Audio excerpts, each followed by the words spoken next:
I do believe the first video I did under the rebrand was talking about the difference between negativity and true criticism, by which I meant people who just can't find anything positive to say because their whole image, persona, and the makeup of their channel is based on crapping on everything. That's right.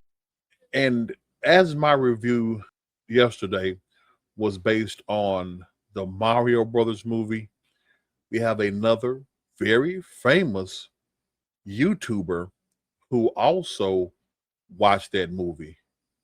But apparently, he and I saw two vastly different films. So pull up a chair, take a seat, and let us converse.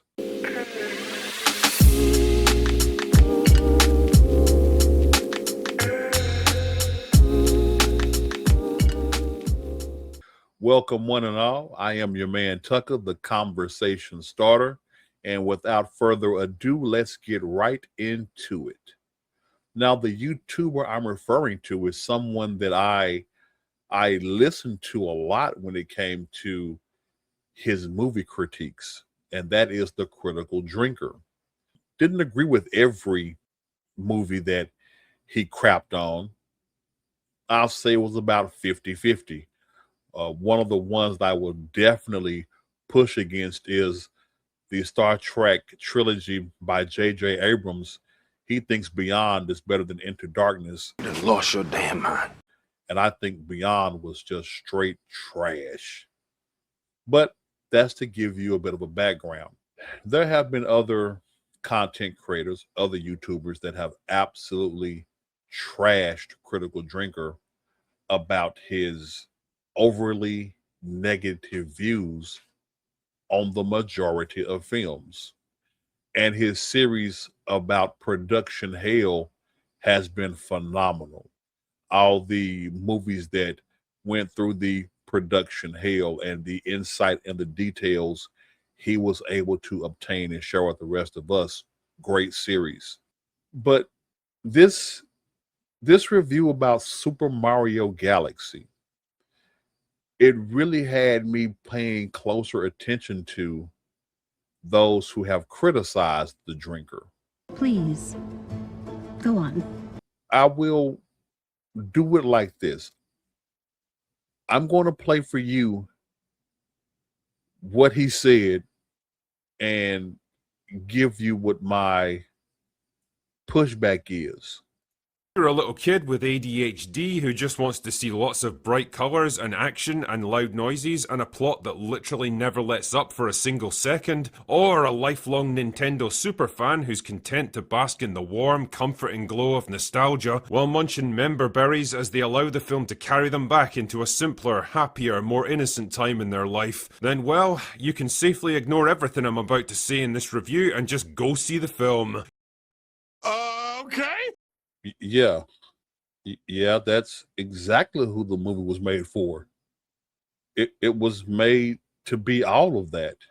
I don't understand what the criticism is there. What? I do not understand. Because as you heard at the end, when he says you can ignore everything that I am about to say, is because he went on a teardown of the film. What? Yes, Drinker, the movie was made for kids. It was made for nostalgia bait. It was made to bring up all those old school emotions while also entertaining the younger audience.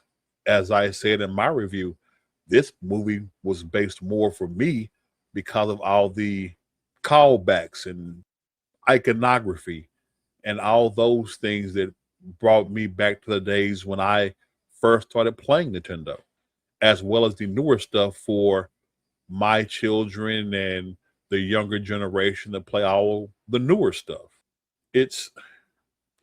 I don't understand it.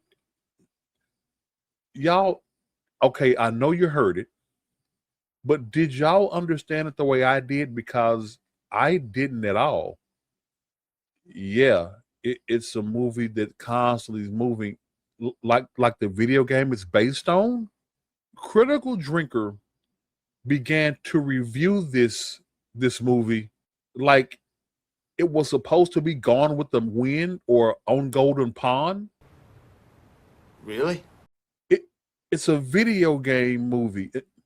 It's an animated movie for children, kids, and families based on a video game that has plumbers going through pipes, beating up giant alligators, and stepping on turtles and moving mushrooms. How serious can a review be about this film?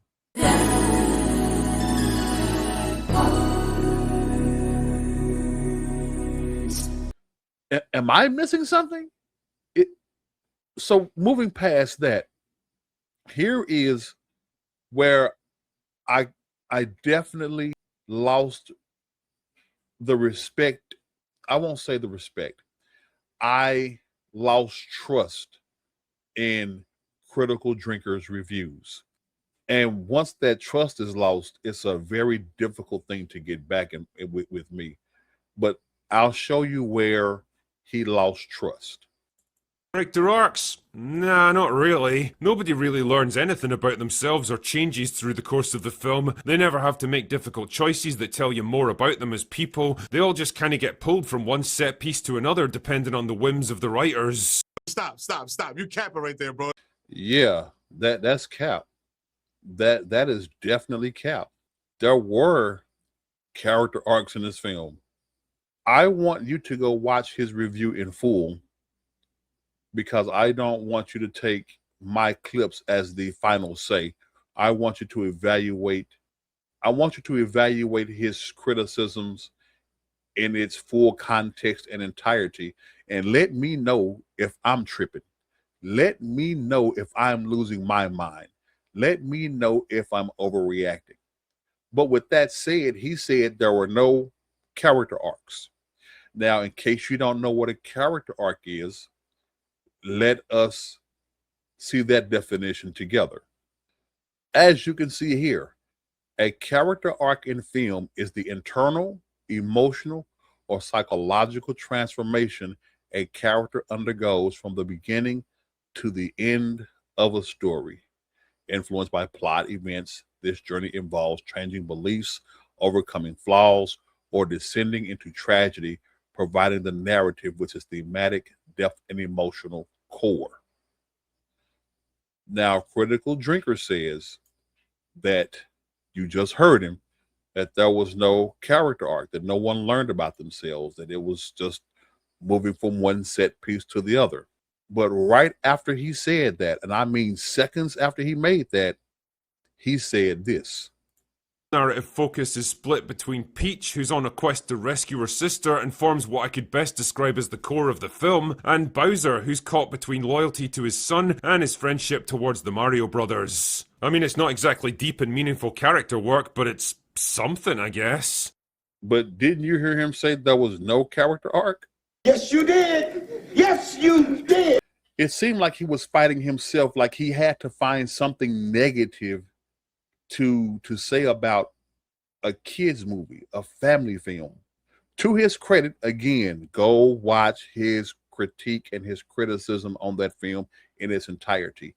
He did say that he's all for people going to the movies, turning your brain off, and enjoying the film. He even said that there are moments that made him giddy and smile. He endorses it. It's just, for some reason, he criticized this movie like it's supposed to be up for an Academy Award. I say again, it's a family/kids film based on a video game that has two plumbers going through magical pipes, stepping on moving mushrooms, kicking giant turtles, and for some reason touching a flower and getting firepower. How serious do you critique a film like this? Exactly. It's meant for the kids. It's based on a video game. that's constant motion, that it constantly keeps the senses going to keep you involved and paying attention to it. And he says it like it is a bad thing. Again, go see his review in its entirety.